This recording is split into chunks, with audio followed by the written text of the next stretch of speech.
Before going on to talk about armour for medieval Arab Islamic soldiers, I wanted to discuss horse armour today, which was arguably a very important aspect of medieval warfare in the Middle East.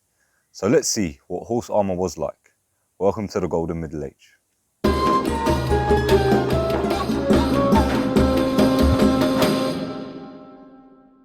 Horse armour was frequently used even before the Middle Ages in the Arab world.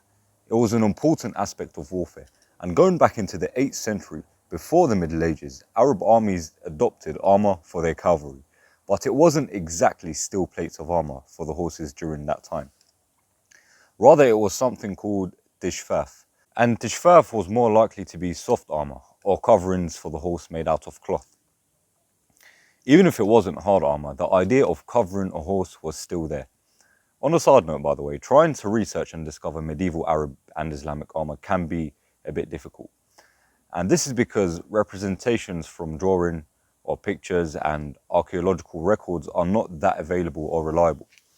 Therefore, with medieval Arab and Islamic history, you have to rely on the terminology that was used.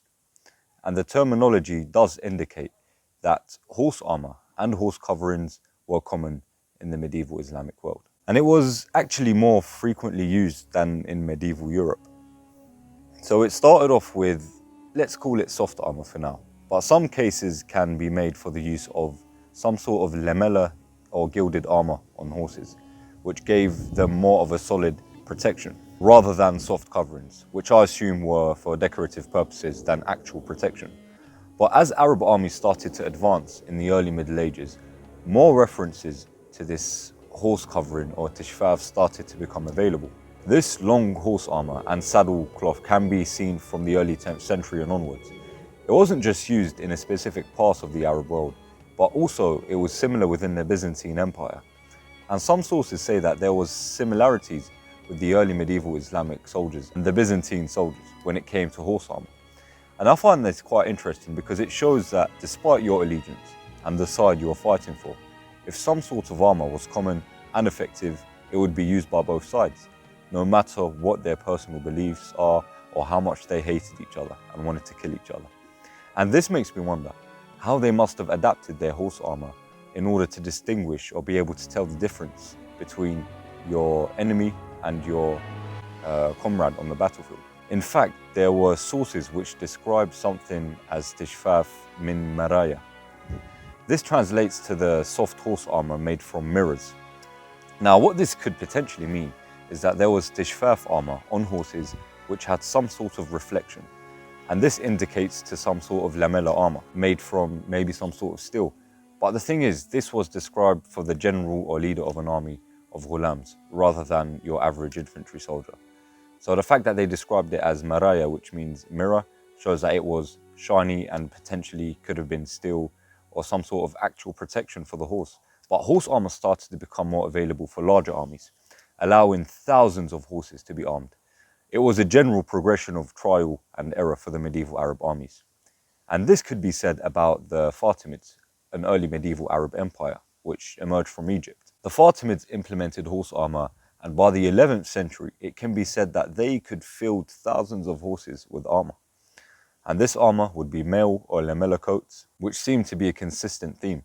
However, this was most likely to be for small elite force because to field that many horses with top-of-the-range armour is expensive and not that practical. But then again, some of the poets would likely exaggerate the armed forces of their time based on emotions or political allegiances, or just to grab the attention of the audience and to make their poems more known throughout the Arab and Islamic world.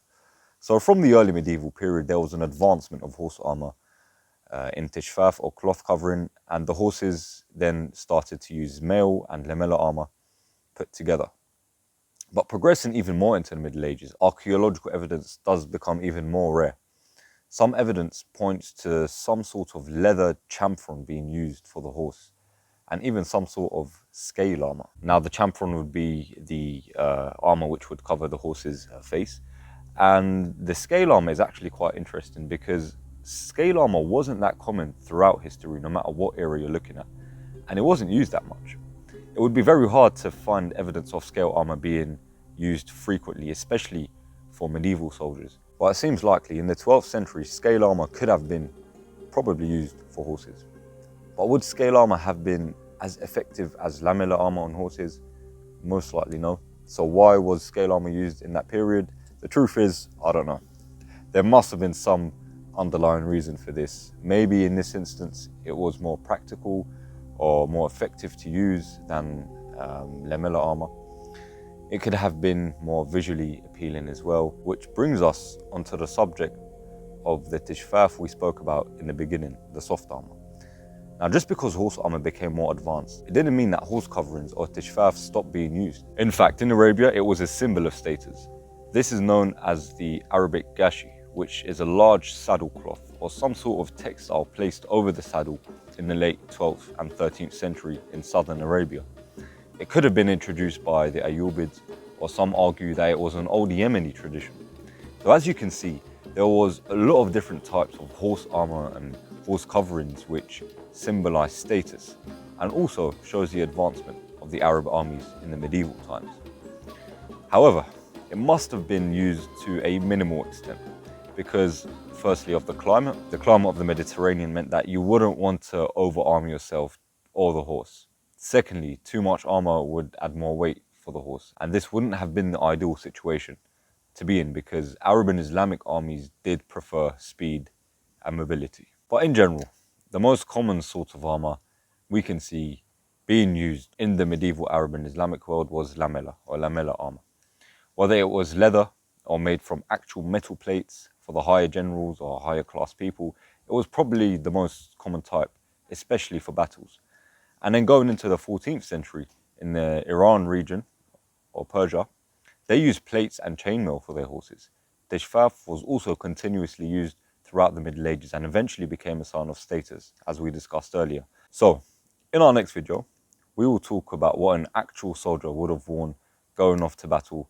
So do stay tuned and we will see you again very soon.